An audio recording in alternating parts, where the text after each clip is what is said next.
This episode is dedicated to all the men and women that did not come home. So many times we often don't realize the gift of Memorial Day is that we did come home and we get to celebrate that gift as family. We get to understand what it feels like to feel our kids' love again and for our kids to feel their father's love again. And for those that didn't come home, it is up to us to create a legacy, a connection with our family that is worthy of the gift that they gave us when they did not come home. Dory 1, this is Fire Team Delta. Dad's coming home. Welcome to the Military Veteran Dad Podcast, where it is our mission to bring every dad home. I am your host, Ben Colloy. I'm a United States Marine veteran, husband, and a father. We will bring authentic conversations to inspire action in your life so we can close the gap between the dad you are today and the dad you want to be tomorrow. This is the Military Veteran Dad Podcast.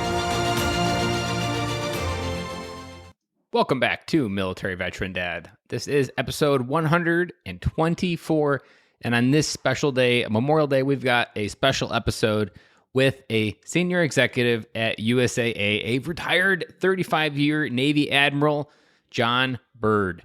Despite less than half of Americans, 43%, have an understanding the true meaning of Memorial Day, and many confusing it with Veterans Day, the majority of Americans, 83%, do believe it's important to do something to commemorate Memorial Day. USAA, a financial service provider founded nearly 99 years ago by military members, continues to serve the military community and their families, created a digital poppy wall to honor those that didn't come home and give a chance to honor and remember those fallen. Their experience, found at poppyinmemorial.com, a link for that down in the show notes as well for you, offers visitors the opportunity to dedicate a virtual poppy in honor of loved ones that they've lost in service to our country. Additionally, the website includes information about why the poppy has become a symbol of remembrance, the ability to learn about each military conflict and the losses suffered, and the several other ways Americans can honor through action this year. This is the second consecutive year that USAA has held this virtual experience, which, due to the pandemic, has replaced the physical poppy wall of honor that was installed on the National Mall in Washington, D.C. in 2018 and 19. This episode is a little bit shorter than normal, but John does not disappoint. He lays some pretty good wisdom down on us about what his 35-year career within the Navy meant, how he connected with family, how he still has a strong, thriving family through that, and how he's used his determination and the seeds that his father gave him through his wisdom of his dad to continue to build and ask better questions through life. So without further ado, let's get started with this episode, and I will see you on the other side if you want to hear my big takeaway. Welcome to the podcast, John. Thanks, Ben. It's great to be here, and thanks for having me. I almost feel bad because I haven't done a lot of research on purple ribbons, and when this interview opportunity came up, I was like, what a great way to fix and remedy this, because what you do is help bring awareness to purple ribbons and Memorial Day. So could you tell us a bit more about yourself and what made the purple ribbon something that you were passionate about? Well, actually, it's the red poppy in terms of how we celebrate Memorial Day. My background is I did 35 years in the United States Navy. And after a career in the Navy, I was fortunate and blessed to be hired by USAA in San Antonio. And we, being a company founded by the military for the military, it's in our DNA to advocate for Veterans Day, Armed Forces Day, and especially Memorial Day, the day, as you know, the one day a year we step back and say, let's remember the men and women who gave their lives for our freedoms and for the liberties we enjoy. The poppy is the semblance of remembrance, not only in the United States for Memorial Day, but across the Commonwealth, Britain, Canada, Australia for Remembrance Day, which occurs on November 11th. For me, this Memorial Day is something every year I dive deeper into for the context of fatherhood. And this year, I've really even went a little bit deeper to kind of symbolize that, like, people often relate Memorial Day to barbecues and family time. But to me, what I've really focused on is Memorial Day can be about barbecues and family, because when you're celebrating family, you're actually celebrating and remembering the family that's no longer here. Maybe someone from World War II that gave their life, that you're here, whatever it may be, but you're also celebrating that gift of what they gave you as that sacrifice. Do you find a similar meaning in Memorial Day for that? I absolutely do. You know, Memorial Day is traditionally the first day of summer, as you said, barbecues, sales and stuff. And we as Americans should take the time to enjoy ourselves. But to your point, recognize we are doing that because of those men and women that gave their lives. And it's an opportunity, around the barbecue or what have you, to share a moment or two with family and friends about the significance of the day. Another Marine, famous Marine, General John Kelly, who many people know about, spoke to us on one particular Memorial Day, and he said something I thought was poignant. He said, Memorial Day is for the nation to remember, but the families of the fallen, they don't have to be reminded. They remember every day, every hour, every minute from the moment they got the very tragic and horrific news of the loss of their soldier, sailor, airman. So I think that's something to think about as we do enjoy our Memorial Day.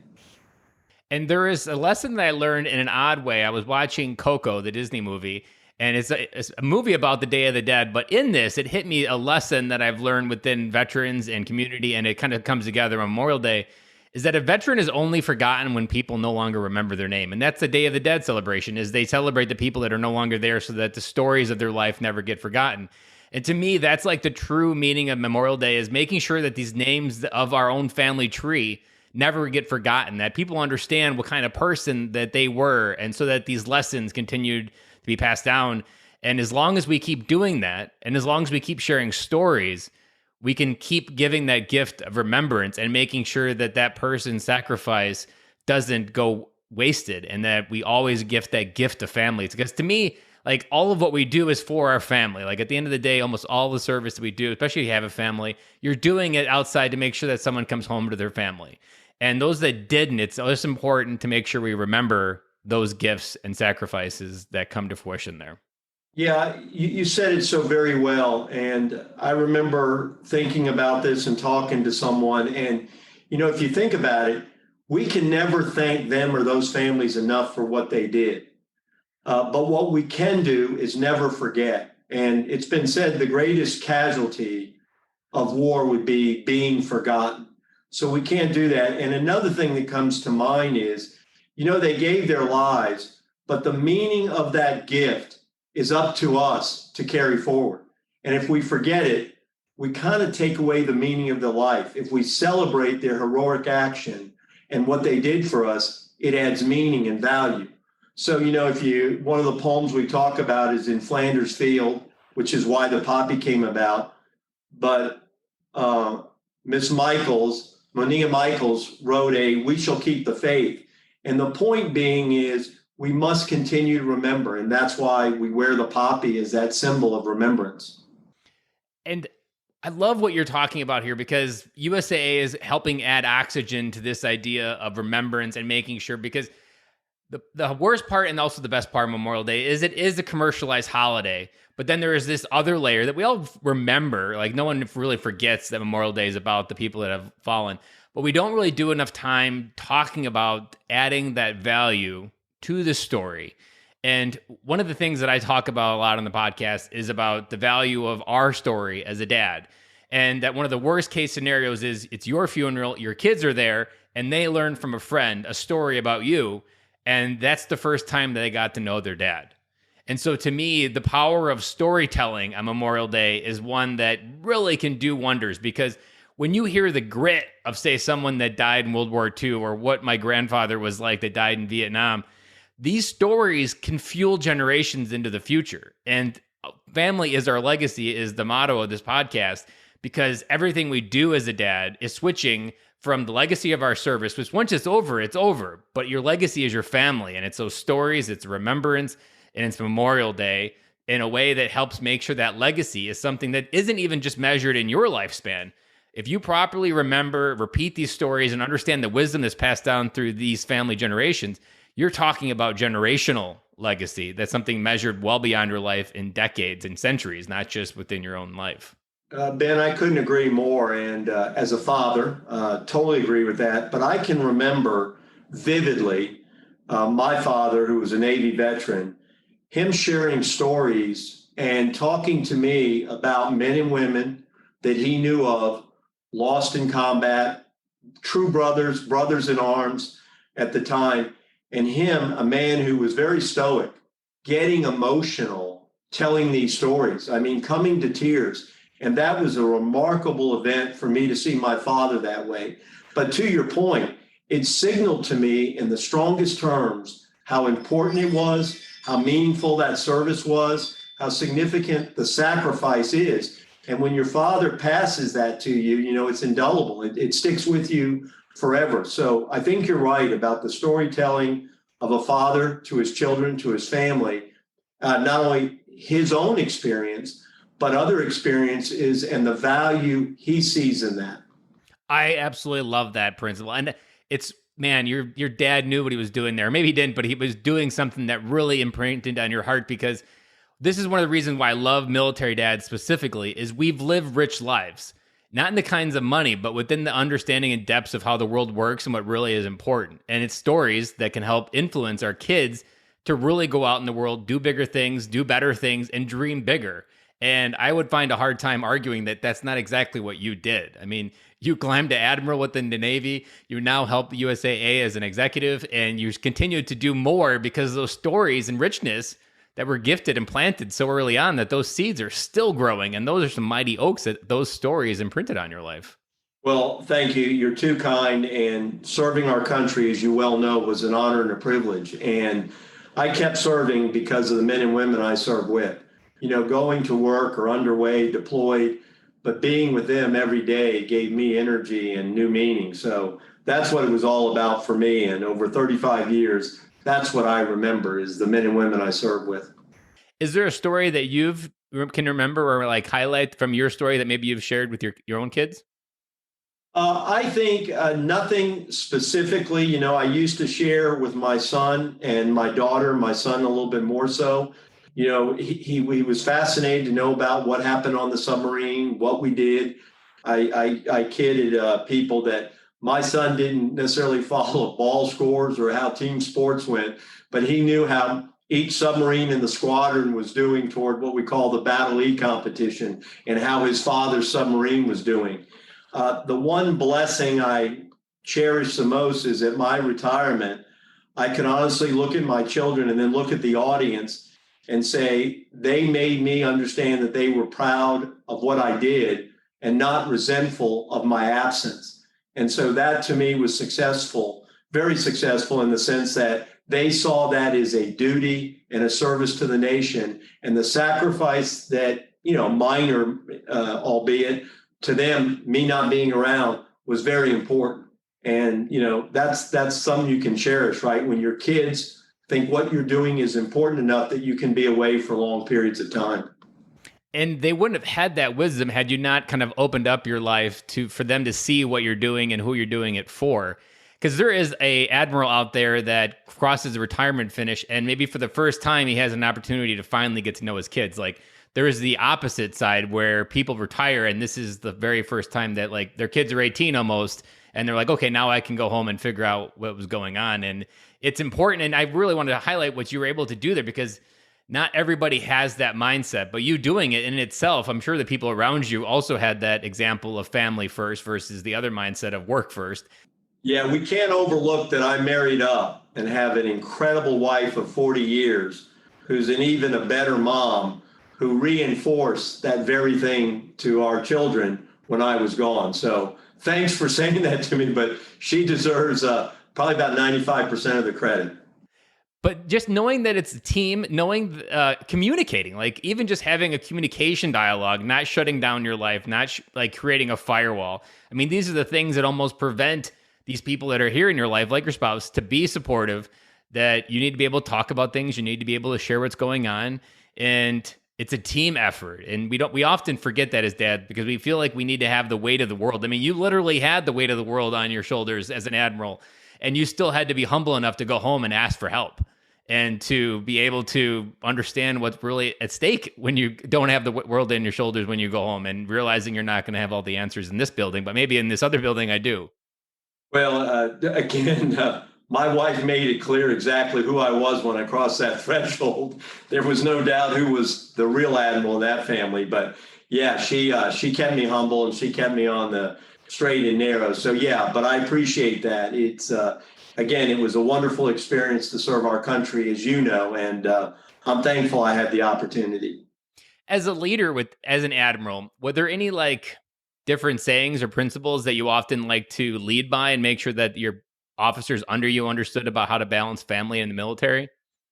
Uh, I knew that I knew that if their family wasn't taken care of, if they didn't feel good about their family and their family situation, we're about to deploy. Is everything squared away at home? Do they have the help they need?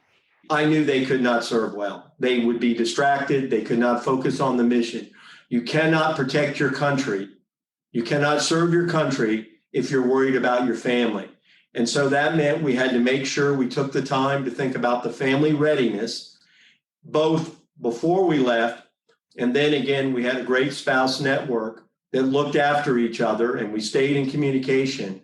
And by doing that, I knew they would serve well. But the minute in my case, it was all men on submarines, was concerned about their family, they no longer were effective in doing the mission.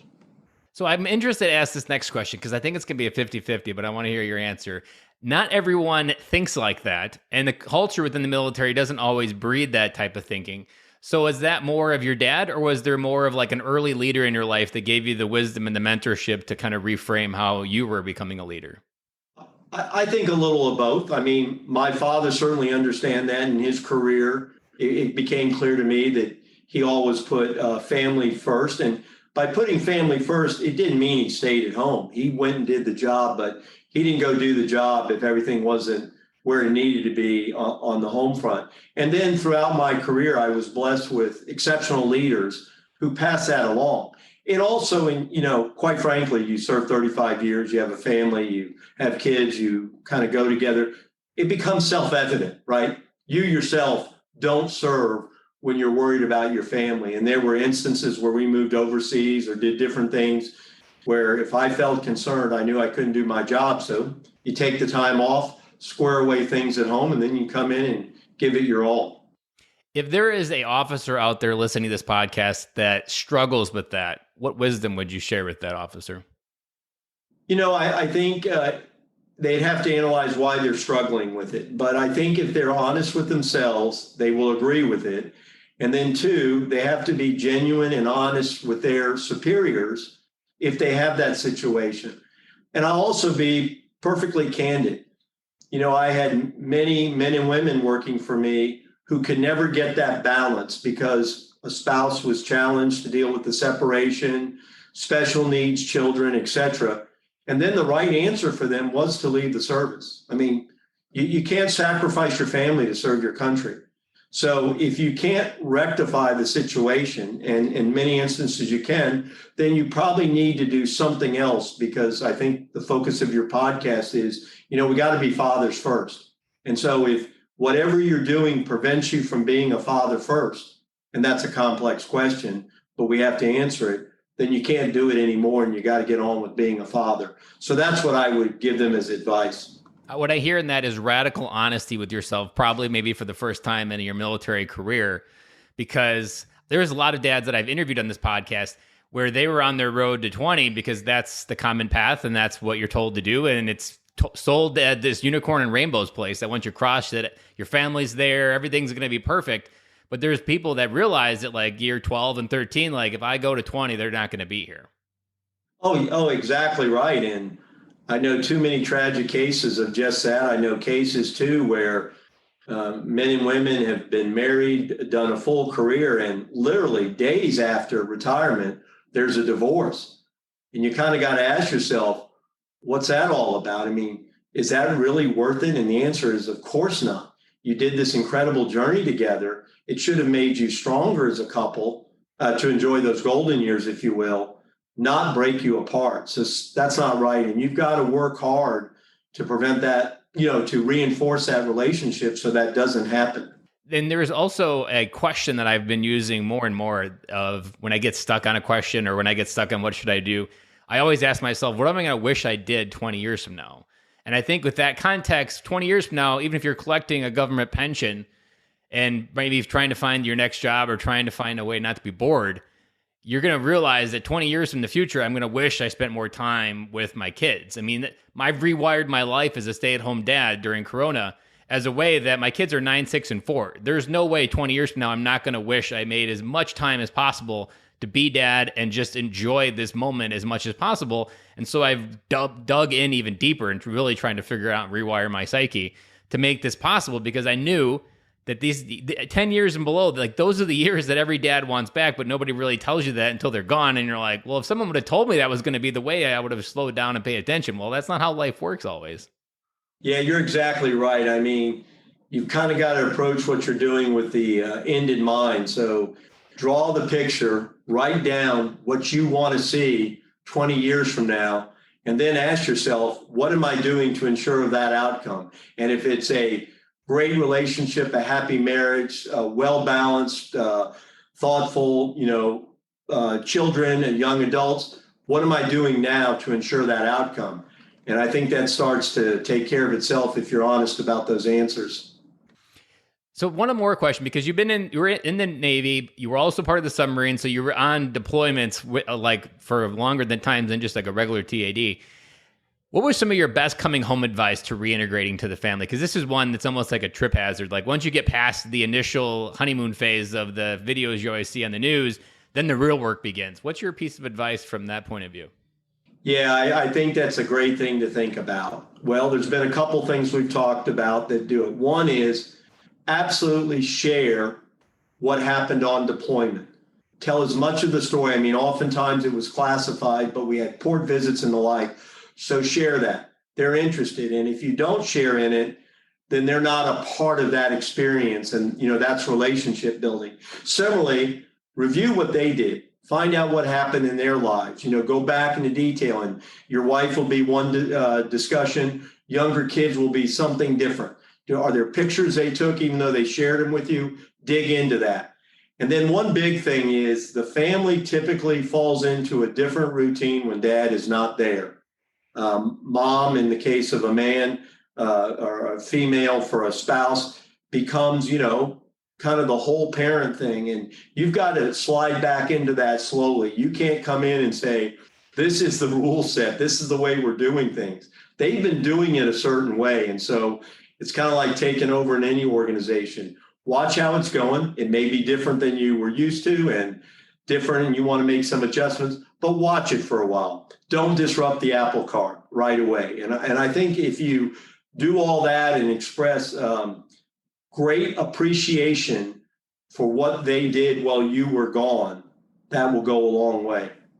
Well, one, I want to just thank you for validating something that I've talked about a lot in the podcast, and I've kind of coined it as an empathy bridge of building a connection of what was life like while you're gone. Did you miss any arguments with a boyfriend that your teenager needed you there and you weren't there for? Were there issues with a girlfriend? Were there issues with bullies that you weren't there to have dad kind of walk you through that?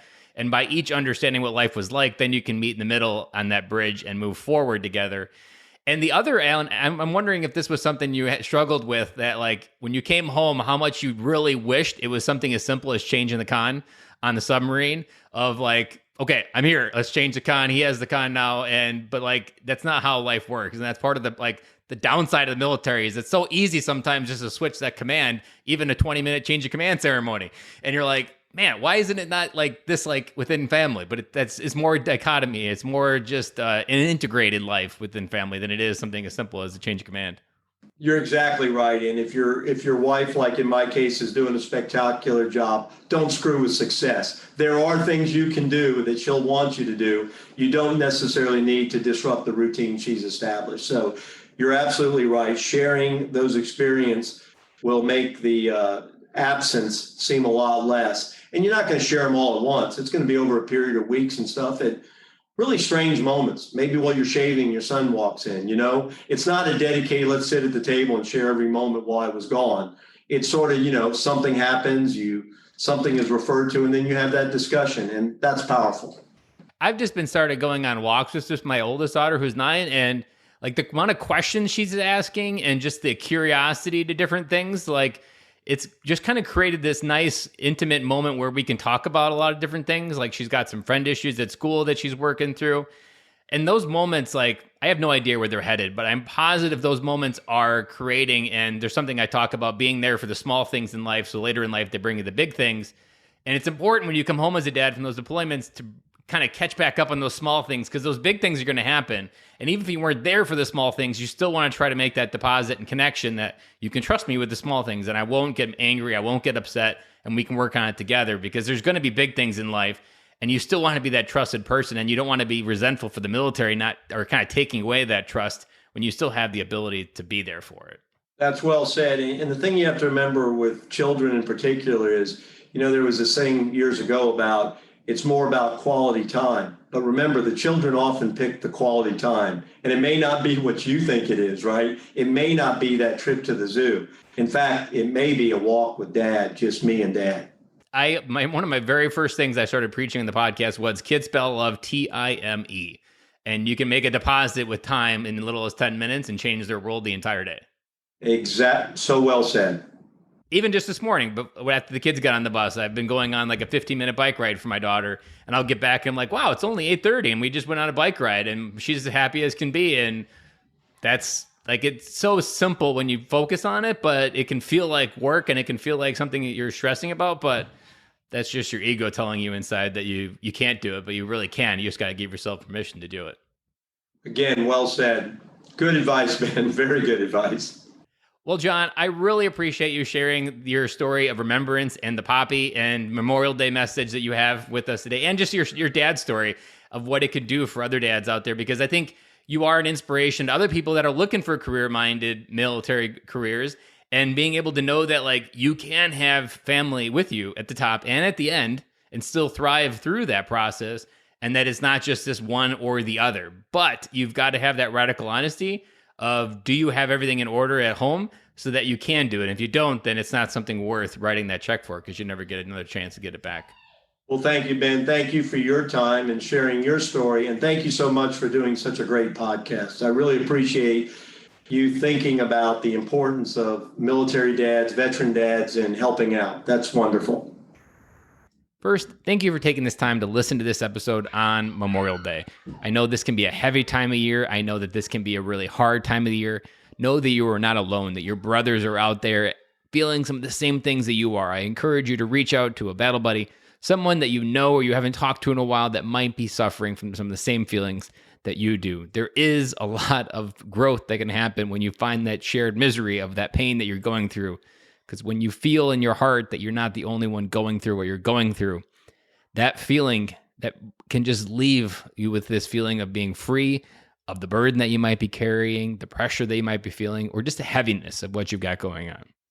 So my big takeaway from this episode is kind of an overarching one, where it was very validating to hear John come on the podcast and talk about his 35-year military experience and kind of tell me essentially that what we put together here in this podcast, the things we talk about, the principles that we've defined, they're all really part of the military transition. Now, for me, if you've been listening for a long time, you know that I didn't have a family in the military. I didn't actually have any experience coming home with military family. And I've learned what I've learned through interviewing other military families and dads on this podcast.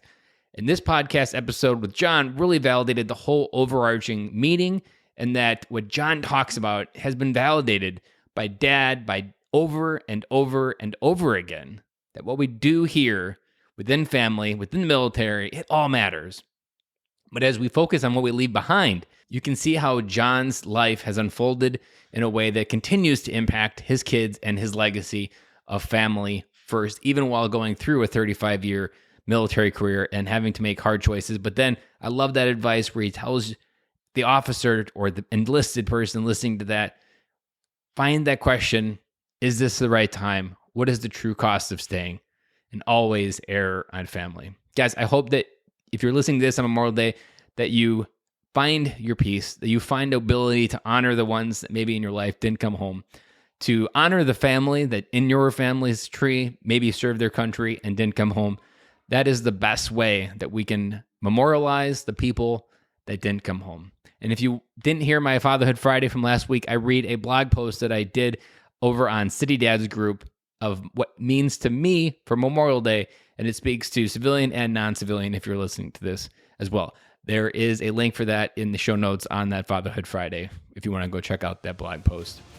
Guys, have an amazing week. I hope that Memorial Day was everything that you hoped it would be and you had some great connection with family, and I'll be back again to talk to you on Friday.